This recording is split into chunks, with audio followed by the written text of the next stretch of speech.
ফেরেশতাকে বললা, ওরে ইসরাইল ফেরেশতা যা যা জামজা বাদশার জানখানাকে রূহখানাকে কবজ করে নিয়ে তুমি তাড়াতাড়ি করে চলে এসো। ইসরাইল ফেরেশতা কয়েকজনকে দলবল নিয়ে এসে ভয়ঙ্কর চেহারার আকৃতিতে নিয়ে জামজা বাদশার নিকটে হাজির। এত ভয়ানক চেহারা দেখার পরে মানুষ সঙ্গে সঙ্গে প্যান্টে পেশাব করে দিবে। এই রকম চেহারা নিয়ে জামজা বাদশার নিকটে যখন আসলো, আসার পরে বলছে, ওরে জামজা বাদশা, অনেক হারাম জিনিস তুমি ভক্ষণ করেছো, নাচ গান করেছো, ইত্যাদি জিনিস করেছো। এবার পৃথিবী থেকে পরজগৎ যাওয়ার জন্য রেডি হয়ে যাও। ধন সম্পদ তোমার আর থাকলো না। ডানে ৫,০০০ স্বর্ণ লাল বর্ণের লেবাস পরিধান করে খাড়া করে রেখেছো তোমার হেফাজতের জন্য। তারা হেফাজত করার আর ক্ষমতা হবে না। ডান দিকে সাদা রঙের যে লেবাস পরিধান করে সৈন্যগুলোকে খাড়া করে দিয়েছো। সম্মুখে অনেক মানুষকে বললাম তীর নিয়ে খাড়া করে দিয়েছো। পিছন দিকে বললাম খাড়া করে দিয়ে তোমার নিকটে দাঁড়িয়ে রয়েছে। জামজা বাদশা, তাদের যদি ক্ষমতা থাকে তাহলে এই রূহখানাকে আজকের রুখে একটু দাঁড়ানোর ক্ষমতা দেখিয়ে দেয়। কিয়ামত পর্যন্ত তারা রুখতে পারবে না। এই জামজা বাদশা ভয়াকে কাঁপুনি শুরু হয়ে গেছে। থরথর করে কাঁপতে আরম্ভ হলো। ইসরাইল ফেরেশতা কষ্টের সাথে তার শরীর থেকে রূহখানা যখন বের করে নিয়ে কবরস্থ যখন ইনাকে করে দেওয়া হলো, চোখ যখন আজকে খুলে গেছে, অন্তরের চোখ যখন খুলে গেছে, জামজা বাদশা উনি দেখতে পেলেন চারিদিকে অন্ধকার রয়েছে। আর দুইজন ফেরেশতা আসার পর সঙ্গে সঙ্গে জিজ্ঞাসা করছে, মান রব্বুকা, তোমার রবকে একটু বলো। ইনি বলতে লাগলেন, তোমরাই হলে আমার রব। বলেন নাউজুবিল্লাহ। বলে আমি রব নয়। বলে তোর নিকটে আল্লাহর গজব আরো বলল। তোমার দিন কি? বলে দিন কি নাম বুঝি না, কিছুই বুঝি না। তোমার নবীকে যাও বুঝে না। যে না বুঝে সে বলবে কবরে হাহাল। বলে এই সম্পর্কে আমার কোনো জিনিসের জানা নয়, জানা বিষয় নয়। দুনিয়াতে শিখলে তো হবে না, দুনিয়াতে শিকারও জিনিস নয়, আমলে পরিণত করলে সেটাই কবরে আপনার জাগৃত হবে, উজালা হবে, আলোকিত হবে। এমনি আপনার আওয়াজগুলো বেরিয়ে বেরিয়ে যাবে। এটা আমার নবীজি, এটা হলে আজকে কবর হাসর মিজান অটোমেটিক তখন আপনি বুঝে নেবেন কিনা। বারাদান ইসলাম জামজা বাদশা এবার কবরের ভিতরে আযাব শুরু করে দিল। যখন তাকে উঠিয়ে নিয়ে আজকে মালিক ফেরেশতার নিকটে হাজির হলো, মালিক ফেরেশতা নিয়ে চলল জাহান্নামের ভিতরে। 70টা বাবা আযাবের সবচাইতে বড় এই আযাবের 70টা করেছে। পাহাড়ের উপর থেকে এই ওর ভিতরে যখন নিক্ষেপ করা হয়, কখনো গরম পানি টকবক টকবক করে পড়তেছে। মানুষকে এই 70 বছরের নিচে যখন ওর ভিতরে ফেলা হয়, মানুষের হাড় মাংসগুলো আজকে গলে যায়। এই রকম কুয়ো রেখেছে। আবার সাপ অনেকগুলো সেই কুয়োর ভিতরে রেখেছে। ঠান্ডা পানি রেখেছে। সব চাইতে জাহান্নামের ভিতরে এই আযাবগুলো কষ্টকর, ভয়ানক আযাব। জামজা বাদশা বলছে, ও আল্লাহ, ধর্ম কি জিনিস বুঝি না, ইসলাম কি জিনিস কোনদিন বুঝি নাই। বাদশাহী চালিয়ে গেছে, রং তামাশা ইত্যাদি দুনিয়ার বুকে করেছে। ওরে পৃথিবীর মানুষ, দুনিয়া চলে না, আখিরাতে রং তামাশা করো, আখিরাতকে নিয়ে ভাবনা করো। এই বিভিন্ন রকমের আযাব দিতে দিতে অবশেষে একটা জিনিসের জন্য আমার আল্লাহ পাক ওই জাহান্নাম থেকে পৃথিবীর জমিনে নিক্ষেপ করেছিলেন। শুধু দান খয়রাত করতো, গরিব মানুষকে খাবার খাওয়াতো, এবং যারা পরিধান করার কোনো লেবাস ছিল না, এই জামজা বাদশা কি করতেন? পরিধান করার জন্য বাবা লেবাসগুলো দিতেন। আল্লাহ পাক এটাতে খুশি হয়ে তাকে পৃথিবীর বুকে পুনরায় নিক্ষেপ করল। ওগো আল্লাহর পয়গম্বর ঈসা আলাইহিস সালাম, আমি পৃথিবীর ভূমণ্ডলে থাকতে চাই এবং আপনার মহামন্ত্র কালেমা খান আমি পড়তে চাই। আল্লাহর পয়গম্বর ঈসা আলাইহিস সালাম সঙ্গে সঙ্গে জামজা বাদশাকে বলল, ওরে দেরি কেন, পড়ো লা ইলাহা ইল্লাল্লাহ ঈসা রুহুল্লাহ। পরে মুসলমানের মধ্যে যখন আবদ্ধ হয়ে গেল, আল্লাহর পয়গম্বর পুনরায় জিজ্ঞাসা করলেন, ওগো ঈসা পয়গম্বর, আল্লাহর পয়গম্বর জিজ্ঞাসা করলেন, ওগো জামজা, তুমি কি পৃথিবীর ভূমণ্ডলে থাকবে না পুনরায় কবরে চলে যাবে? বলে, হুজুর, আমি আর আখিরাতে যেতে চাই না, আমি দুনিয়ার বুকে আমি থাকব এবং দুনিয়ার বুকে থাকার পরে আল্লাহ রাসূলের আমি গুণগান করতে করতে আমল নামা নিয়ে ওই কবরের ভিতরে যাব। আমি কবরে আযাব দেখেছি, জাহান্নামের আযাব দেখেছি, সব আযাবগুলোকে আমার আল্লাহ পাক আমাকে চাখিয়ে দিয়েছে। ওগো ঈসা পয়গম্বর, আমাকে ইসলাম সম্পর্কে সমস্ত জিনিস আপনি শিক্ষা দেন। আল্লাহর পয়গম্বর উনি সব শিক্ষা দিয়েছিলেন। এই ব্যক্তি পুনরায় পৃথিবীর জমিনে 1 নয় 2 নয় 70 বছর বেঁচে আল্লাহ রাসূলের গুণগান করে এই পৃথিবীর ভূমণ্ডল ত্যাগ করে দিয়েছে। বাদশাহ দেখেনি, আজ শুধু দেখেছে তখন ধর্ম আর ধর্ম জোরে বলে। তো বারাদান ইসলাম, তাহলে পৃথিবী থেকে একদম কবরে যেতে হবে। তো কবরের চিন্তা সকলে করবেন। নবীজি বলেছেন, চলতে ফিরতে উঠতে বসতে সদা সর্বদা কবরের চিন্তা করুন। কিন্তু কবর আপনার পিছিয়ে পড়ে রয়েছে, কখন যে ডাক দিবে সে ডাকে আপনাকে আমাকে চলে যেতে হবে। বুঝবেন মরণের পরে বুঝবেন যে কবর কি।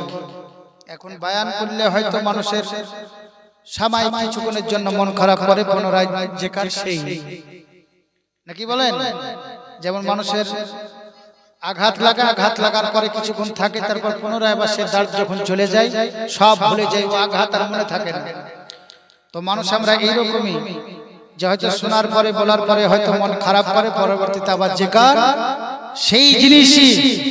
দেরি না করে আপনারা সময় অতিবাহিত না করে আজ কি করেন, আল্লাহ রাসূলের গুণগান করেন। আল্লাহুম্মা সাল্লি আলা মাওলানা মুহাম্মদ ওয়ালা আলি সাইয়্যিদিনা মাওলানা মুহাম্মদ। জয় হোক। আল্লাহ রাসূলের গুণগান করবেন, 5 ওয়াক্তের নামাজ বিশেষ করে পড়বেন। মা বাপকে যদি জান্নাতে দেখতে চান তো 5 ওয়াক্তের নামাজ পড়ুন। জান্নাতে দেখতে চাইলে 5 ওয়াক্তের নামাজ পড়ুন, তাহলে ইনশাআল্লাহ কামিয়াব হবেন। আজ এই বাড়ির গার্জিয়ান চলে গেছে, ছেলেরা হয়তো বুঝছে না, কিন্তু তার স্ত্রী বুঝছে যে স্বামী থাকা কতখানি গুণ। তো যাই হোক, ইসলামকে ভালোবাসুন, ইসলামের কালেমা তাইয়্যিবা লা ইলাহা ইল্লাল্লাহ মুহাম্মাদুর রাসূলুল্লাহ সাল্লাল্লাহু তাআলা আলাইহি ওয়াসাল্লাম, আশহাদু আল্লা ইলাহা ইল্লাল্লাহ ওয়া আশহাদু আন্না মুহাম্মাদান আবদুহু ওয়া রাসূলুহু সদা সর্বদা পড়বেন, ঈমান বজায় রাখবেন। এই বলে আমার বক্তব্য ইতি করলাম। বলা ও ভাষার মধ্যে ভুল ত্রুটি ক্ষমা প্রার্থী। আসসালামু আলাইকুম ওয়া রাহমাতুল্লাহি ওয়া বারাকাতুহু। ইয়া নবী ইয়া রাসূল সালাম আলাইকা, ইয়া হাবিব সালাম আলাইকা, সালাওয়াতুল্লাহ হাবিবি ইয়া রাসূলুল্লাহ ওয়া ইয়া হাবিবি, তুমি যে নূরের রবি নিখিলে ধ্যানের ছবি, তুমি না এলে দুনিয়ায় আধারে ডুবিত সবই। ইয়া নবী সালাম আলাইকা। রাসূল ইয়া হাবিবি সালামুন আলাইকা সালাওয়াতুল্লাহ হাবিবি ইয়া রাসূলুল্লাহ ওয়া ইয়া নূরাম মিন নূরিল্লাহ أنت شمس أنت بدر أنت نوري فوق نوري أنت سيمغالي أنت مصباح صدوري يا نبي سلام عليك يا رسول سلام يا حبيبي سلام عليك صلوات عليك الصلاة والسلام عليك يا رسول الله الصلاة والسلام عليك يا حبيب الله الصلاة والسلام عليك يا نور من نور الله وعلى آلك وصحابك سيدنا شفينا يوم الجزاء بلغ الأولى بكماله كشف الدجى بجماله وسنى الزبي وخصاله صلى عليه وآله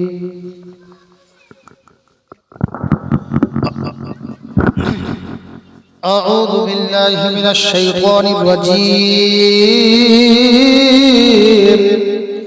بسم الله الرحمن الرحيم قل يا أيها الكافرون لا أعبد ما تعبدون ولا أنتم عابدون ما أعبد ولا أنا عابد ما عبدتم ولا أنتم عابدون ما أعبد لكم دينكم ولي دين بسم الله الرحمن الرحيم قل هو الله أحد الله الصمد لم يلد ولم يولد ولم يكن له كفوا أحد بسم الله الرحمن الرحيم قل هو الله أحد الله الصمد لم يلد ولم يولد ولم يكن له كفوا أحد بسم الله الرحمن الرحيم قل هو الله أحد الله الصمد لم يلد ولم يولد ولم يكن له كفوا أحد بسم الله الرحمن الرحيم قل أعوذ برب الفلق من شر ما خلق من شر غاسق إذا وقب ومن شر النفاثات في العقد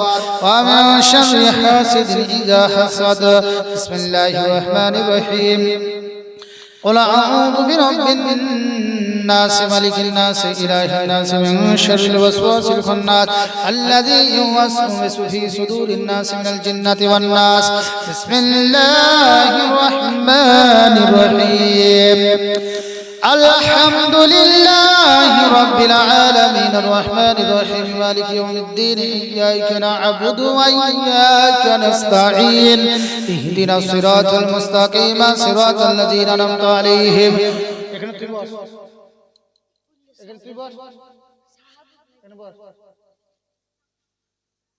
غير المغضوب عليهم ولا الضالين آمين بسم الله الرحمن الرحيم ألف لام ميم ذلك الكتاب لا ريب فيه هدى للمتقين الذين يؤمنون بالغيب ويقيمون الصلاة مما رزقناهم ينفقون والذين يؤمنون بما أنزل إليك وما أنزل من قبلك وبالآخرة هم يوقنون أولئك على هدى من ربهم وأولئك هم المفلحون وإلهكم إله واحد لا إله إلا هو الرحمن الرحيم إن رحمة الله قريب من المحسنين وما أرسلناك إلا رحمة للعالمين ما كان محمد أبا أحد من رجالكم ولكن رسول الله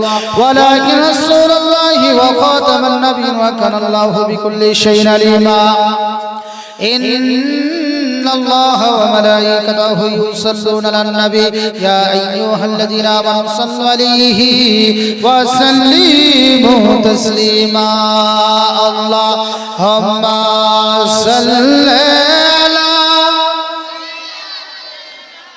মাওলানা মুহাম্মদ ওয়ালা আলে সাইয়্যিদিনা মাওলানা মুহাম্মদ সাল্লি আলা